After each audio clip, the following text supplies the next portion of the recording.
Hello guys, welcome back. Today I'm going to be looking at the possible Selke Trophy candidates going into next season for the NHL. Now, I'm going to have the same style as the Calder Trophy video. I suggest you go watch that video as well. But I'm going to be looking at my 5 likely candidates for the Selke Trophy next season, the dark horses, and my actual 3 picks to win it. Now, when we talk about the Selke Trophy, we got to talk about Shaun Couturier. Of course, he won the Selke Trophy in 2018, but also won it in 2016. So he's a 2-time winner, and that's pretty good. That's a really good mark right there for Shaun Couturier. He was drafted 11th overall in the 2005 NHL season. Of course, he's still the LA Kings at age 30. And of course, this past season, he had a huge bounce-back season from a pretty mess season in 16-17, but he had a big bounce-back season, was able to contribute a lot defensively. And of course, while Shaun Couturier had that defensive talent throughout that struggling offensive year, he wasn't able to have that offense. I think having that offense back again this past season really did help him in the Selke Trophy. Sometimes it's kind of dumb, but sometimes in the Selke Trophy voting, sometimes you just gotta have a few points on your name,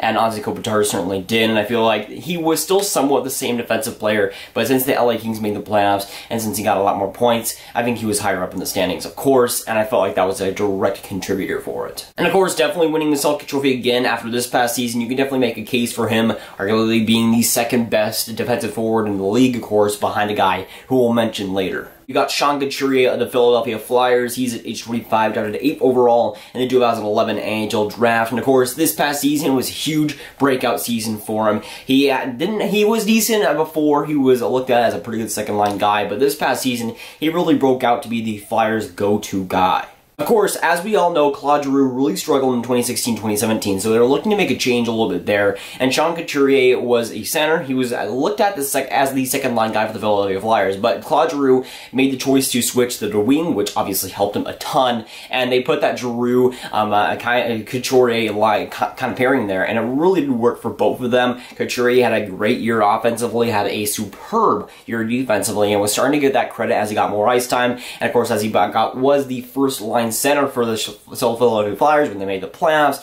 and when they were pretty good throughout the whole year. And one of the main reasons why was because guys like Shaun Couturier. And without Shaun Couturier, I don't think that Claude Giroux would have had such a revitalizing year. I think that without Shaun Couturier, Claude Giroux wouldn't have had that same year. And with Shaun Couturier, he's always been a very reliable two-way type guy for the Philadelphia Flyers, but this past season, he took the step both offensively and defensively to make sure that they were a playoff type team. Shaun Couturier showed a lot. I mean, even in the playoffs in the first round, he played with a torn MCL against the Pittsburgh Penguins for the whole series and did not tell us about it until after. So he obviously has some grit. He can play with some injuries. He's just a very well-rounded overall player. And of course, right now, he's starting to get that credit as he's well-deserving. Next up, you got Alexander Abarca of the Florida Panthers, and he's a guy that I've really liked for the past season. Of course, like Shaun Couturier, has taken giant steps in the last couple of years to ensure he's getting a lot more credit with the Florida Panthers and to ensure he's becoming one of the elite centers in the NHL. Now, Alexander Abarca, before this season, was looked at as a very decent player, but he was drafted 2nd overall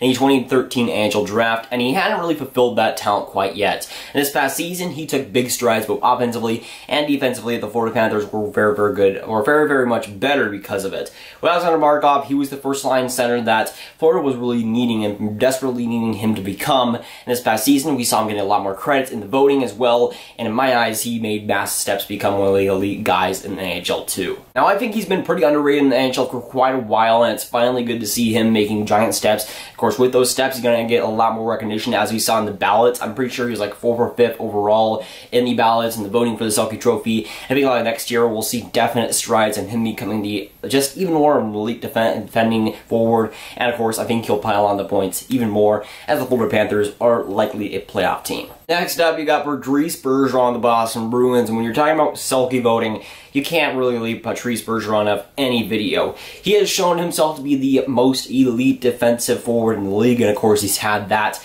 pretty much, I guess, title for the last pretty much decade. He's shown massive ability in that area, and over the course of his career has gotten better and better and better and better. Now, he's at age 33. He was drafted 45th overall in the 2003 NHL draft, by the way. I was born in 2003, so he's been in the league for quite a while, and he's obviously shown massive talent in that time. The defensive structure for him is just absolutely amazing. He's just a beast, and while he was not the healthiest this past season, we still got to see a big chunk of him, and got to see, still at age 33, him almost dominating the league defensively. 4-time Selke Trophy winner. He's dominating in the Selke trophies, and he has a full cabinet of them. And again, the running joke is that it should be renamed to the Bergeron Trophy, and I might agree on that, because he's just been so dominant defensively as a forward in the last few years, and that's what he really brings. That's what he really brings to the Boston Bruins, and even at age 33, we're going to see a hopefully healthy season from him next season, and still going to be one of the best defensive forwards in the game. He's been that for the last decade, and I think that will continue. Next guy is a little bit of an oddball pick compared to what a lot of other guys rate him as, but another guy that I think is pretty underrated in the potential Selke Trophy voting is a guy like Ryan O'Reilly. Him, of course, being acquired by the St. Louis Blues this past offseason, I think he has serious potential to have a rebound type season and to have a serious contending season, at least when we come to defensive forwards. I already think he's one of the better guys in the game, and he brings a lot of that with the Buffalo Sabres, and especially now with the St. Louis Blues. Now, the reason that I have him so high in the potential Selke conversation is I think the motivation is going to be at an all-time peak for him. He started out his career with the Colorado Avalanche, and of course got shipped off to Buffalo right before the Colorado Avalanche became good for that 1 year. Of course, the Buffalo Sabres, they've been a terrible team for the past couple of years, so I don't think he's had the motivation to really become that elite player with two teams that have definitely not helped him at all. To me, I think he'll have serious motivation to get a lot better with the St. Louis Blues, and even right now, I feel like he's a very good shutdown center for the St. Louis Blues, and acquiring him in the offseason, I think was a good idea for them, and I think he'll get second line / first line time. I think he'll get in the middle of that, but I feel like this season is going to be really make or break for him to see what he can play like, especially if he gets the right line mates. I feel like if he gets the right line mates, and of course with the St. Louis Blues, if he treats it as a new start and treats it as a big opportunity, I feel like we could see Ryan O'Reilly really jump in that Selke conversation like I think he can be. I think he deserves to be too. Now, as I've listed my 5 contenders for the trophy, we're going to look at my top 3 dark horses, and again, we'll switch on to my top 3 picks. So for my top 3 dark horses, at number 3, I had Mika Zibanejad of the New York Rangers, and I've always liked him for quite a while. Again, I think he was like 7th in my top 10 underrated players list, and I've liked him as a defense, like a two-way type guy for the New York Rangers. And I don't think the New York Rangers are going to make the playoffs. I don't think that's very likely, but I feel like if they be a little bit more competitive than last season, it's going to do a lot because of Mika Zibanejad. I think that's going to result in him being a lot better. For me, Mika Zibanejad has been a pretty underrated guy in the NHL, but he has serious shutdown potential.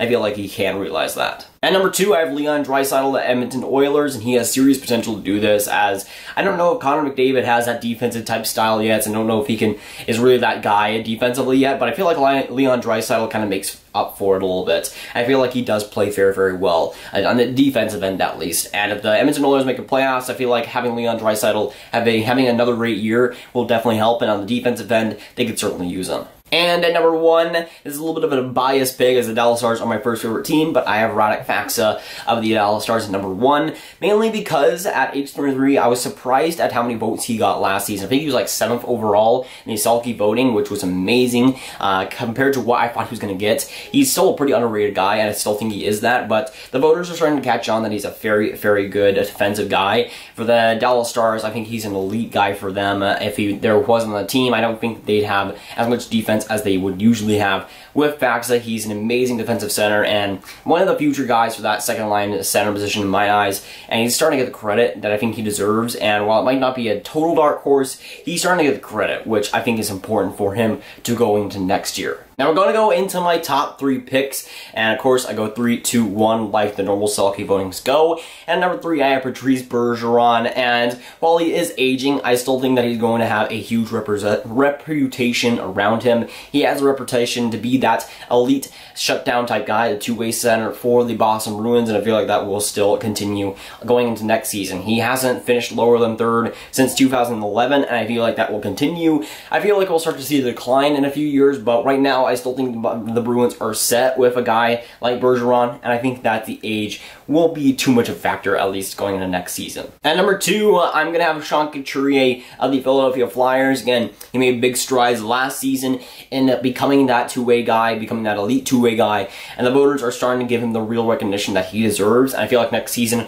we'll see him improving just a little bit more and just keep improving until I think he eventually wins the Selke trophy. I think like that is definitely in his career and ahead of him for sure. But this next season, I still see him being in the top 3, but at number 2, that ain't bad at all. And at number 1, I have Alexander Abarca of the Florida Panthers. Now, I choose him to win the trophy because of one of 2 things. I think that Alexander Barkov will take major steps to become that elite of the elite two-way centers. I think he's already up there in the elite, but I think like he's going to get that real recognition that he's been deserving in the past couple of years of becoming that elite defensive center, where we see him getting a lot more recognition than even this past season. And also, I see the Florida Panthers being a lot better next season. I see their defense being strong. I see the offense being even stronger, and Alexander Barkov coming a better player, and for next season, the Florida Panthers being a lot better. I feel like that's going to sway the voters on his side and sway the voters into giving him a lot more recognition I think he deserves. And while it may be unfair that he has to make the playoffs to do that, I feel like if they make the playoffs and they become a good team, and of course Alexander Barkov improves on his overall ability, I feel like he'll be one of the guys that's at least up there. I could see top 3 at least for him. So I want to know from you guys, 1, what are your top 3 dark horses for the Selke Trophy next season? And 2, what are your top 3 going into next season? Who do you see winning the thing as well? But that is going to be it for today, guys. If you guys enjoyed, make sure you like and subscribe. Tell me down below again, what do you think about my list? What is yours? And I want to know who you think will win the Selke Trophy. And I'll see you guys later. Goodbye.